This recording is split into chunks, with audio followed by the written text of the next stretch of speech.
I said, you know what? Just because, one more time.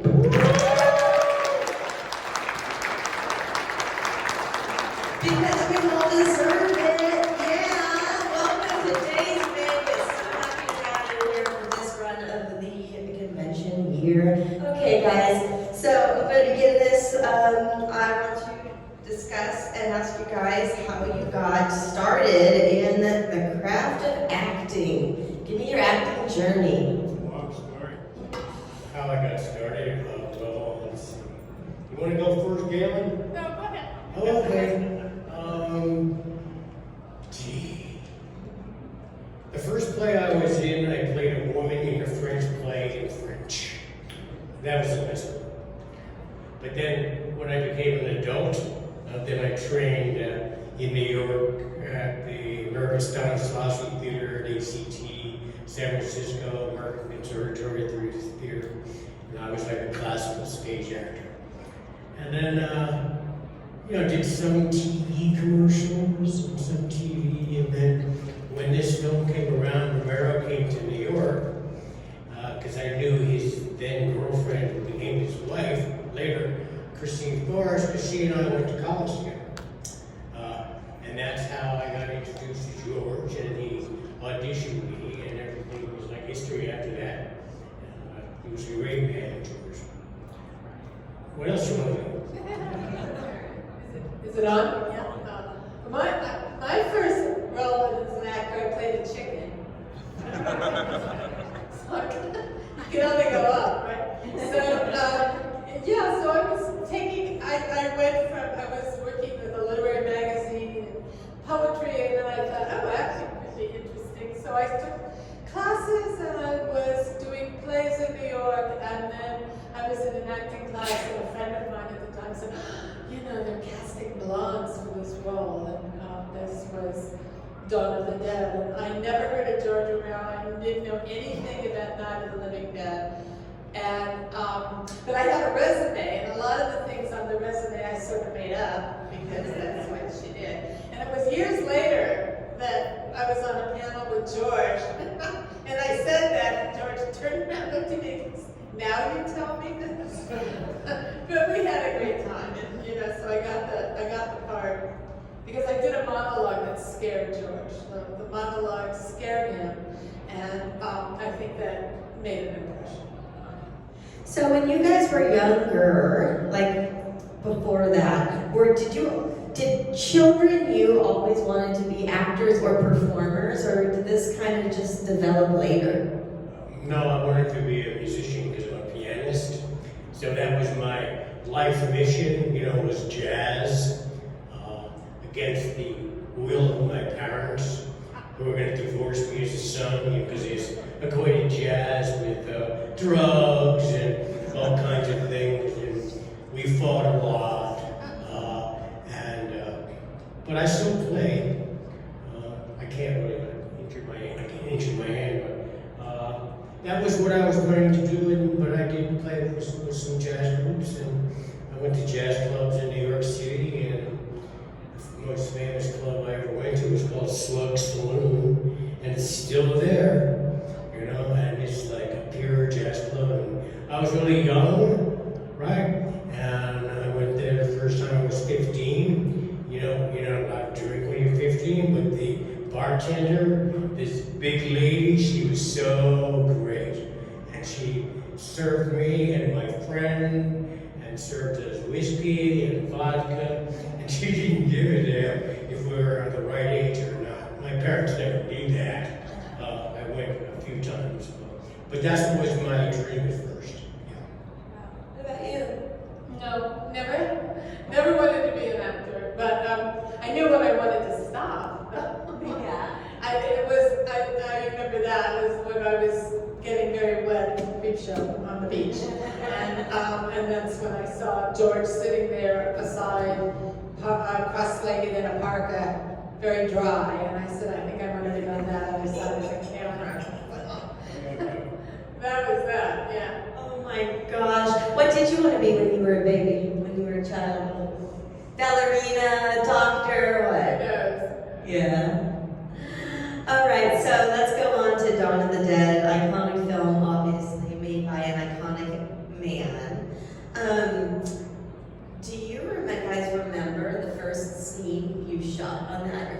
experience on set? Yeah, I do. The first scene that I filmed was on the rooftop where we were shooting. I was supposed to be shooting zombies, and we had, of course, blanks in the gun, thankfully.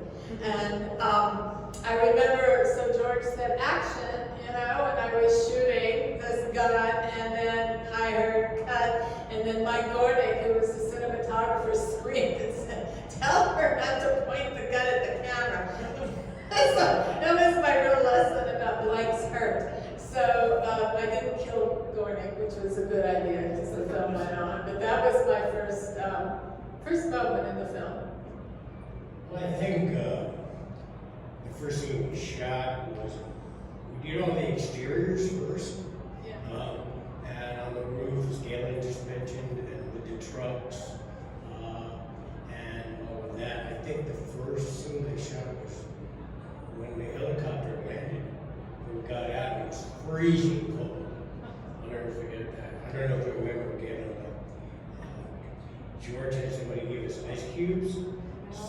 Oh yeah, because it was so cold. He stuck on an ice cube and then it matches the air. Big breath. So you wouldn't see all this breath. But that was the first scene. But then right after that, we went into the tenement building, and they blow the guy's head off, and Wooly is trying to go crazy.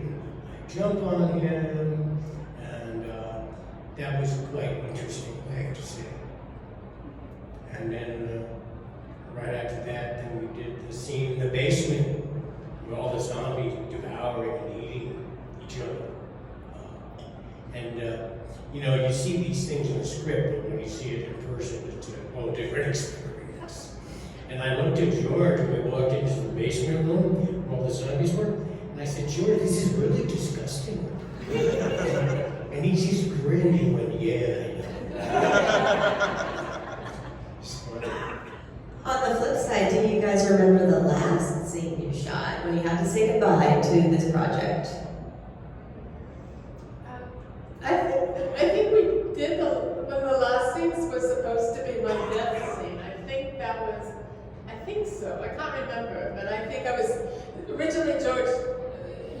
Peter and I were both supposed to die, and Peter was going to shoot himself in the head, and I was going to put my head through the helicopter blade, and we shot it, but George didn't use it, so he decided it was too depressing and dark that we would all die at the end and somebody should survive, and as if I could actually fly the helicopter where we could possibly go with me flying. But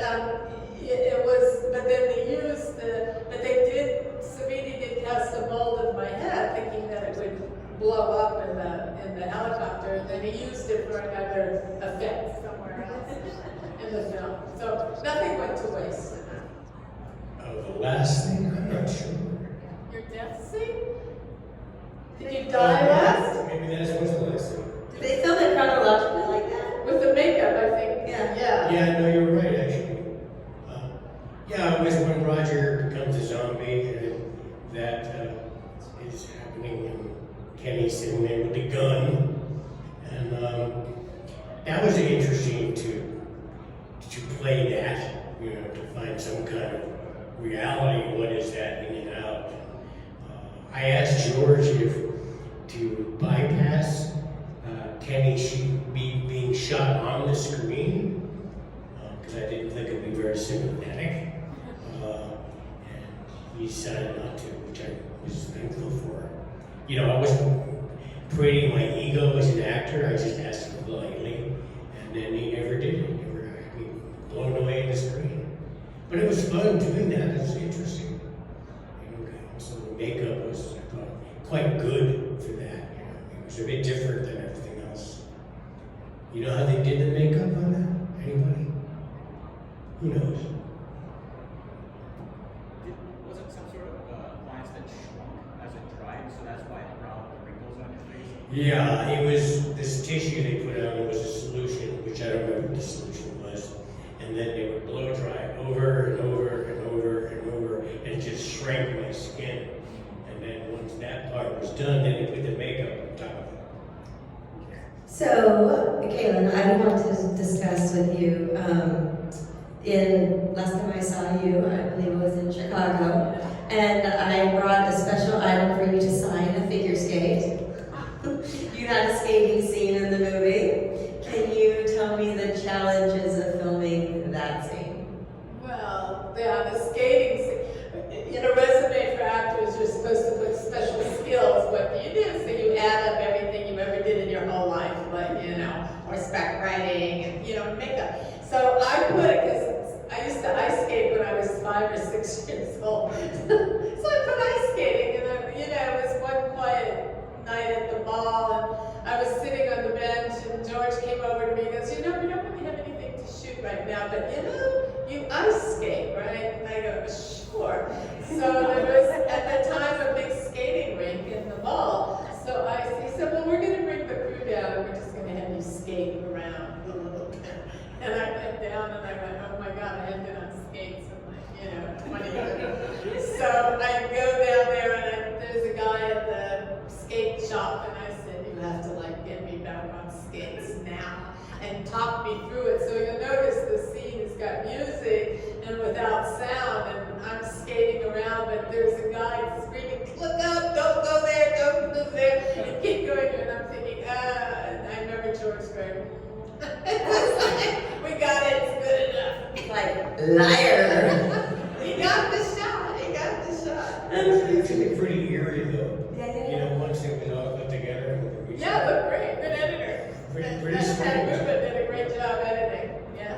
Well, you know what? Growing up a figure skater, I'll tell you, a lot of times we're in the rink kind of alone. Sometimes I'd be there with just me and the Zamboni driver there. And it is very eerie because it's very echoey, kind of like this microphone in this room. It's just, there's no bodies, high ceilings, it just echoes like an amphitheater, and it is super eerie to be in a rink alone, so accurate. But it was eerie was one way to describe it, yeah. Okay, do we have any audience questions? Yes. How did you guys feel about the original ending when you read that both of the characters were going to originally die? Was it the general consensus of everybody that, maybe we shouldn't do this, have them both commit suicide? I thought the ending was fine. I thought, I didn't have an opinion about the ending, and yet I understood why George changed it. It's the same, reason why, what's the other film with, I can't remember the name of it now. He changed the ending too. A lot of filmmakers change their ending, either because they test it out with audiences and they think it's too dark. Jordan, what's his name? What? No, the director Jordan. Jordan Peele? What? Are you talking about Jordan Peele? Yeah, his first film, he changed the ending because he decided that somebody better survive. And with the original ending, the cops would come and they would kill him. What was the film's name? Get Out. Get Out. Yeah, the original ending was perfectly logical that, the one African American left standing with all the white suburbans dead would be shot. And it made a lot of sense. And then, he tested it and it was like, it's not going to happen. And I think Wrong climate for that. Wrong climate for that. well, not just, it was a logical ending, but it didn't please the audience. And I think that's the same thing that George saw. I questions for the both of you.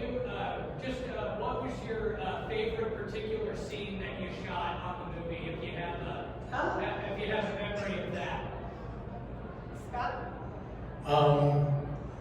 Well, there were several, really. One was the very last scene where Roger says he's not going to try not to come back. Well, duh. Was he able to do that? No. But he had an ego, he thought he could. That was really interesting because that was really challenging because I know it was going to be super close up. And one scene that I really enjoyed doing was an improv when Ken and I are in the trucks and we're bantering back and forth. That's not in the script, we just made that up on the spot. That was really enjoyable. There are a lot of scenes I really enjoyed doing, but that was in particular to my memory, a great memory. I liked it when you went down the escalator. That was, Oh, you were that- proud of that, right? Yeah, that was not planned. In the script it says Roger runs down the escalator. And I was standing up there and I said to George, what if I slide down in the middle? And he just kind of looked at me quizzically. And I said, I'll be okay as long as you have two people on either side to spot me so I don't break my back. And he said, okay, and we did it one take, you know? So that was really fun, but apparently you can't do that at the mall anymore because they have these stunts. You know, when you destroy yourself if you try to do that. Yeah, I think, you know, we were filming in the mall, and there was a point where I said to George, you know, I think, you know, the guys are, you know, getting more leverage than this woman, and we need to balance out this foursome here a bit.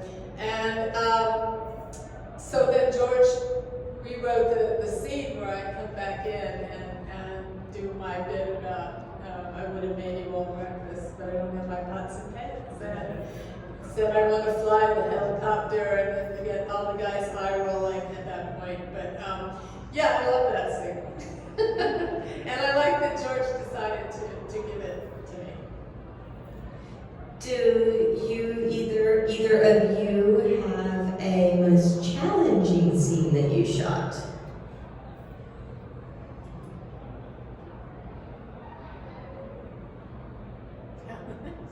Well, probably just on a production level, challenging, not really emotionally, but was hitting certain marks, running particularly fast, and having to hit the mark and being completely relaxed doing that, pulling the gun, aiming it, knowing that it's going to be correct for the camera.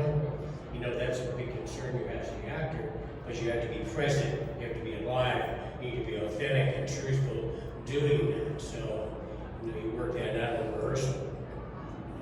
And George was great to work with because, you know, he'd rehearse you and then he'd give you a lot of freedom, except when it came to the camera. If you had to hit the frame, you gotta hit it. If it's really close, you gotta hit the frame, right? So that was challenging because we're on physical activity. Like, remember when we were in the store and we're hooting and hollering and I'm drinking olive juice out of the jar? And then I say to Kenny, watch this, and we're running through, you know. That was really fun, because that was largely improvised, and the camera was pretty loose the way it covered us, you know. So that was great fun, actually. Yeah. I think, you know, I don't remember anything. The challenging one, the one scene I remember that was the most difficult for me was the one where we're at the airport. You know, and there's the zombie, and I'm there, and David's in that hangar, and we never really figured out what to do with that because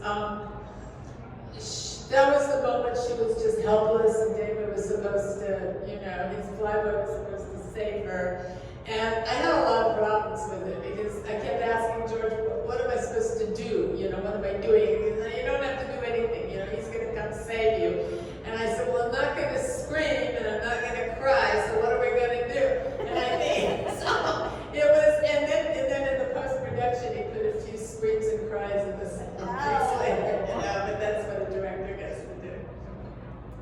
Yeah, something that was disturbing to me was when Ken Forey as Peter shot the two kids who come out of the closet.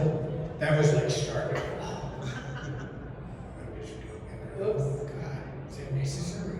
You know? So is there anything about the movie that you would change? Yes.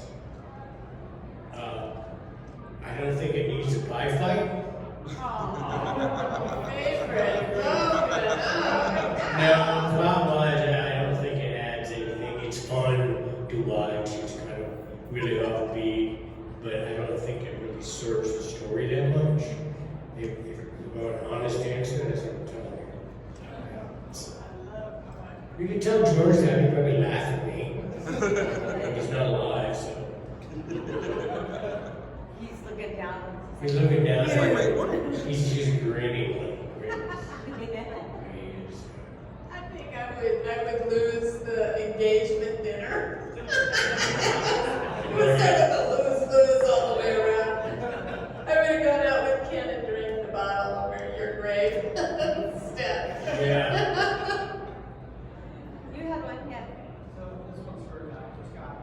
When you guys are moving the trucks, the scene where you get bit, what was George telling you that was happening with the character? Because you're pretty hyped up with the directness. How was he directing you, telling you what was happening? With the camera? No, with your character. Because you're really hyped up with directness in that scene. I'm kind of curious what. The scene when you're moving the trucks, what was George's direction to you? Me personally or visually or what? All of it, like for your performance, because he said you're very hyped up. I knew what the camera was, and I asked him, what the shot was going to be. It's a collaborative thing between the director and the actors, and whatnot, and how much I could move or not, and that was really kind of about it. He just gave me free rein to play it as I saw it. He's pretty clear in the script what's happening to Roger there. Step by step, he starts to kind of lose. He becomes unhinged because he prides himself that he can handle any situation. Well, he was wrong, and he overtakes it. He can't handle it. He starts making stupid mistakes. Right? Just make life. I don't know if that answers your question. For that scene, I thought you were just too good of an athlete to get bitten by a zombie that way. I wasn't very fit then, I must say. I would have liked to see like maybe you on the roof, like in the motorcycle game, when you got shot from the turn. That would have been the line. Well, you'd have to talk to George about that. Well, there is a script that we have downstairs, which some of you have probably seen. It's about 247 pages long. That's not the shooting script, ultimately, which was short. So there might be stuff in there that you might enjoy. So Scott, because you died before the motorcycle scene took over the mall, do you wish that would have changed where you could have been a part of that? No, I was happy not to be in it. Okay. I thought, Savini could take care of it. He was a crazy nut. He still was, he was. He's a good man, he's a good soul. And I enjoyed watching it because I wasn't involved, so I enjoyed as much watching it take place. And that motorcycle gang where it was partially real gang members and partially actors, right? So there was all this kind of anticipation, like, when are we going to get that scene? When are they going to arrive? Where are they going to arrive from? And, the real gangsters, but half actors. Yeah, they didn't quite know the concept of cut, so they just kept going around the mall, and I think that one of the biggest expenses was that they had to repave the entire mall floor, the motorcycles. Anyone on this section has a question? Brandon? Night of the Living Dead was already a classic by the time that you guys were working on Done. While you were reading your scripts and everything, did you have any idea that this film was going to be just as iconic as Night of the Living Dead, and that you're going to be a part of a legacy of horror as big as it is now? Can I answer that? No. No, did not anticipate that. I thought some people would hate the movie, and not because of my opinion about it, but because of what it was, and because it was so violent. And some people in the film industry did hate the movie, but ultimately it transcended beyond that. I'm not sure if I'm answering your question. Oh, no, I was just saying, did you know how iconic that it would be? No, and neither did George. George didn't have any idea either. And remembering the budget was still extremely low. I mean, it was made for under $2 million, the whole thing, easy. And when it was released, they had to release it without a rating because they didn't want to get an X on it because of the violence. So they ended up taking it to a no rating. which meant that it could only go to a certain number of theaters that would show it. And I think initially, I think it was Roger Ebert who really became a huge fan of the film. But they had a tough time. And then all of a sudden it turned around. But I think George was surprised by it too. Yeah, I think so. Can I ask them a question? Because it kind of segues off what Gaylen just said. What I'm really curious about is, let me give you a question. Have you seen the film like many times? Yeah? It's like really popular to you? Okay. I'm always interested in terms of, from your point of view, what is it about this film, because it has such longevity, right? Which was totally unexpected, that has hooked you into the movie. What is it? You know, the gore is obvious and all of that, but what is it about this film that either haunts you or connects you to the film over time?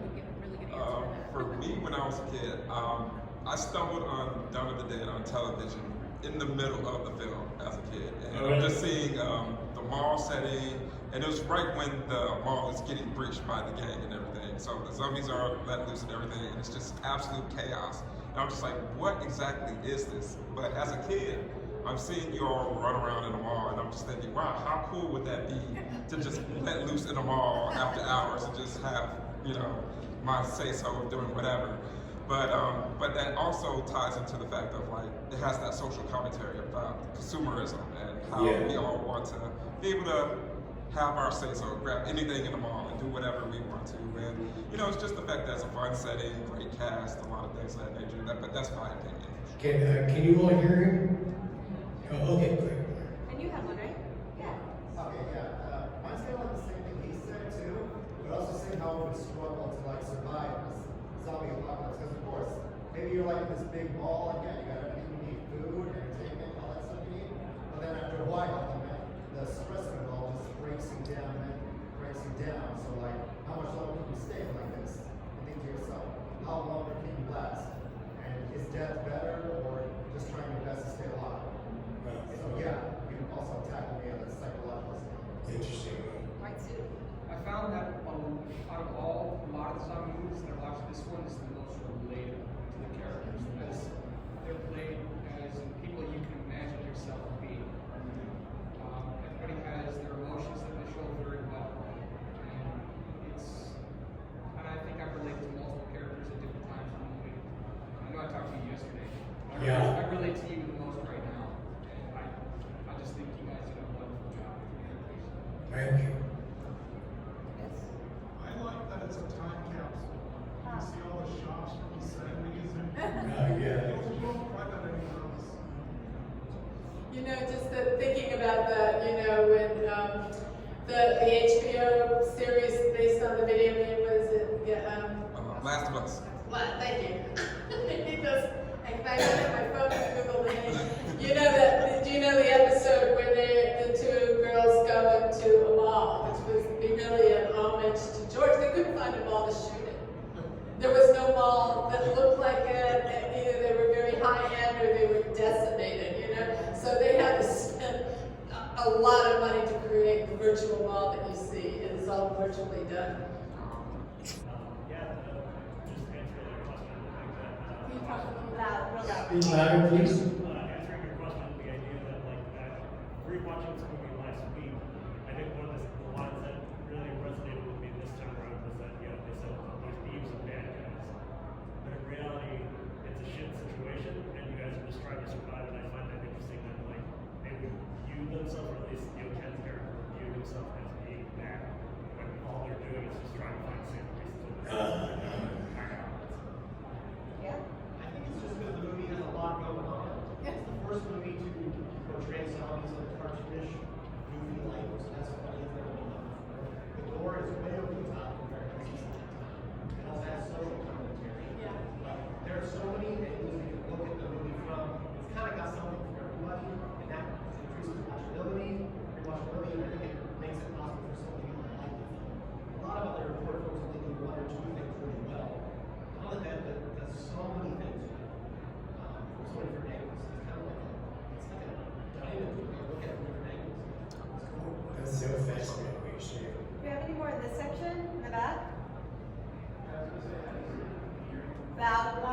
louder, please. I just like the whole DIY nature of the movie. DIY nature of the movie. Yeah. It was just made up on the fly. It was, so the idea that just we're just going to take over this mall thing. Yeah. I also think, one of the lingering things that people love is that the zombies have characters, You can actually start to identify them with them. And, George identified with them. It was crazy. I mean, the nun zombie, he made me let her go because she was a nun. And I guess the Hare Krishna had to kill him. That was okay. But, each of those zombies, the baseball kid, and the nurse, and the one who falls into the fountain, they all took on these characters, and I don't really know where you see any of these zombie films where you start to, anyway, empathize with the No, that's zombies. really good because they had a history. Yeah. They could, from not only what they wore, but how they behaved, and they had a backstory. Yeah, and then they came to the mall, just sort of, They that's came to what the they mall. remembered, his job. Reiniger, you have one? So the only other thing I wanted to add was on the survival sport, like watching how you fortify the wall, what you're doing to reinforce it. So then I was looking at myself like, what would I have done in addition to things that maybe you didn't have time to refortify the floor, set more booby traps, get hidden doors in there. Yeah, that's a Romero call. That's story. It's basically story. Yeah. Any other thing you want to add in the back? Yeah. I would just say, like, for all of our vicarious exploration of, like, terrifying or scary or existential situations, it's just the fact that you guys did it so well. It makes you, because there are so many levels and layers to it, that's why that was good. And also, I think, George, sort of the premonition he had at the beginning of the film, when there's just chaos in the television center, and, the anger, people are being thrown things and nobody believes them, and, this general panic that he so, had his finger on, and I think, we all sort of fear at any moment. It makes you think if I saw this broadcast on TV, Yes. what would happen from that? Jesus, yeah. How would I handle this? Exactly. You're just not right. Exactly. You know what's interesting? You may be aware of this.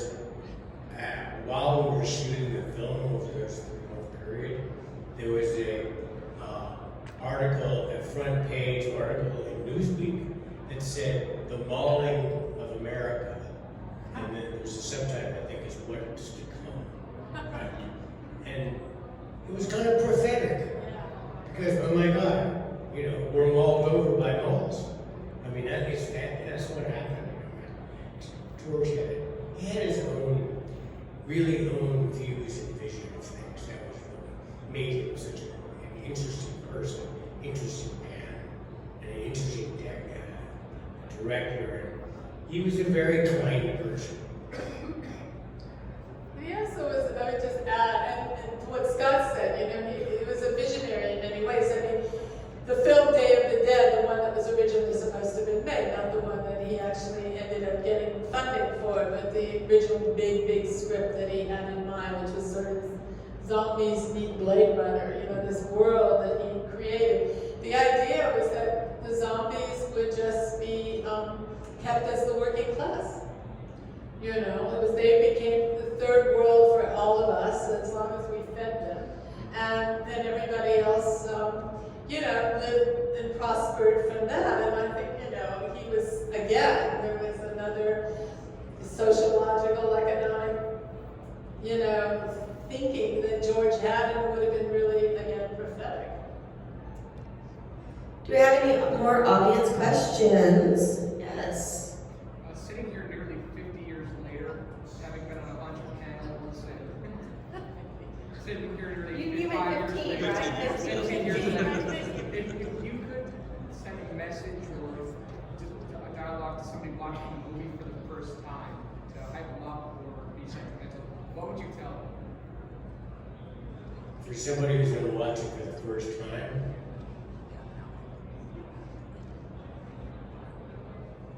well, two things come to mind. Which is just take the movie as it is, whether you like it or not. and just think about what it's trying to tell you. Just think about that. Is it trying to tell me something? Is it not? You know, what's working and what's not? You may disagree with some of the stuff, right? Socio-politically and whatever, but just look at the movie and see what it's trying to tell you. That's what Romero was trying to say. I would just say, buckle up and have a big time. And buckle up. That's right. Speaking of that, that's a great thing. Okay. Buckle up. It's a great thing. Buckle up. George knew how to have a good time. Yeah. He did have a great sense of humor.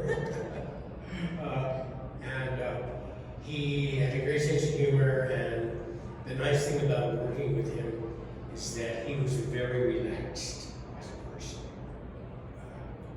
That's because he was very efficient in the way and had a clear vision of what he was shooting, because he was really prepared. And when you're really prepared as a director, you can breathe more easily, and then you can play more. Does it make sense?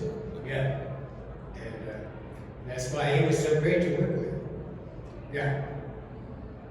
So, for both of you, what have your family members said about you being adopted children or spouses or, you know, Can I answer? and your parents? What do they have to say about it? Go ahead. My grandmother, she wanted to go to the premiere in New York City. And I said, Felice was her name. I said, you do not want to come to this movie. And she's a very sophisticated New Yorker, right? I said, no, dear, I'm going to go because you're in it. I said, no, I don't want you to go. You don't need to come see this movie. And she was a very strong-willed person. And I said, what can I do?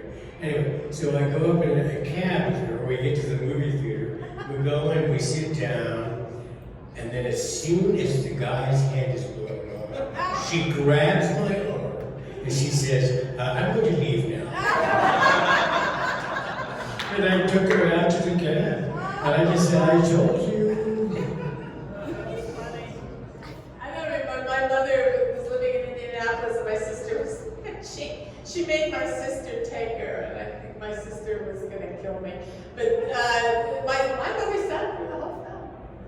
Oh yeah, my sister was going to kill me, but my mother just sat, she didn't say a word about it, you know. That was yeah. Oh, can I tell a story about George? Yeah. Just kills me. Because you don't know George's influence on people until you meet whoever they are. Okay? So there was a big event at the Motion Picture Academy in Beverly Hills. It was some years ago. And George was the key speaker, speaking on the state of the horror film and the horror genre in America, in the world. You know, this is sometime after dawn. And I'll never forget this. We're outside smoking a cigarette. Yes, I do smoke sometimes. And George is smoking, and George Lucas walks down the sidewalk, and he goes, George! Oh my God, it's great to meet you. You know, and he's acting like a 17-year-old teenage fanboy. I'm not kidding. You know, and this was just the greatest thing to see.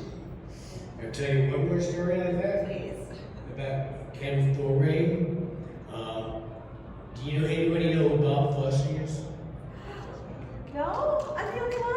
Yes, yes. Gaylen, explain who Bob Fosse is. No, go ahead. He was a genius. He was one of the most famous and innovative choreographers on Broadway, like ever. He kind of changed the whole style of dance and whatnot. Yeah? He's like an artist. What was the film based on his life? All that jazz. All That Jazz. That film came out based on his life. Roy Scheider, played by Bob Fosse. So the film was up for an Academy Award. I'm sorry. I was running a limousine company for a year during that time, and we got a call to pick up Fosse at at the airport in LAX in Los Angeles, okay, for the Academy Awards. So I said to Ken, you want to drive a limousine? He went, yeah, sure. So I got trained, and then he picked up Bob Fosse, and this is the God's honest truth. Keep in mind, this guy is exclusive Broadway choreographer. Gets in the limo. This is no shit.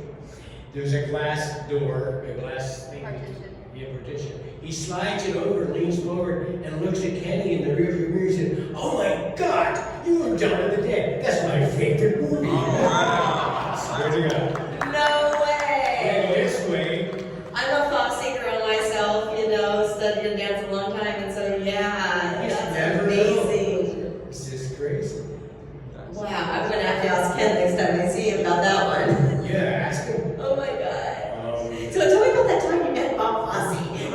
I know a congressman in a Democrat congressman who was running for re-election. I was media coaching him. He was an avid fan of Dawn of the Dead. Wow. Yeah, That's all great. over the world. You know, I met people that, you know, I had no idea that they even like, you know, and they knew about the film. It was amazing. Any big influential stars did you witness Not geeking stars, out? just people who were not stars, that were like statesmen and, you know, all sorts of people that, you know, you would think, and, Crazy. he had a wide audience, that's for sure. So I would like to, you know, I have to say it's interesting to know the films that, you know, followed George and sort of had their legacy. And Jordan Peele, I think, is certainly one, and Shaun of the Dead is another, and 28 Days. Anybody see the new trailer for 28 Years Later? Did you see it? Yeah. Oh my God, I was scared to, I mean, that was the most brilliant, have you seen that trailer? It's the most brilliant trailer I've ever seen, ever. Yeah, I think it's Summer Days, right?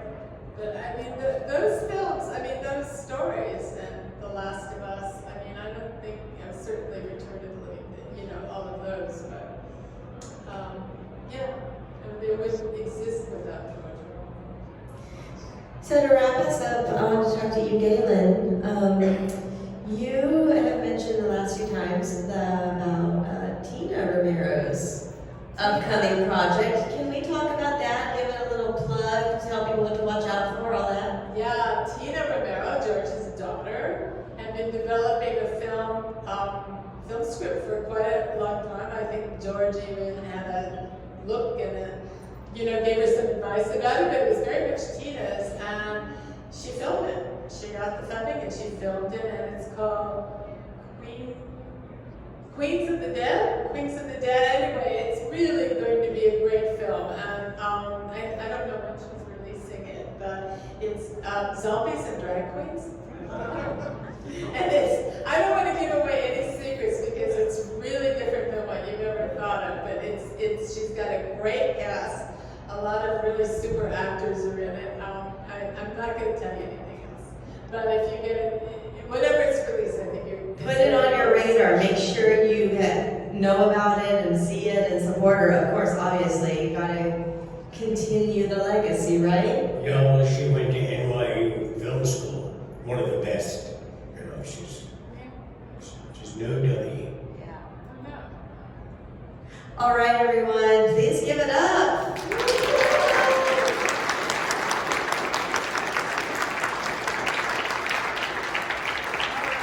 Thank you.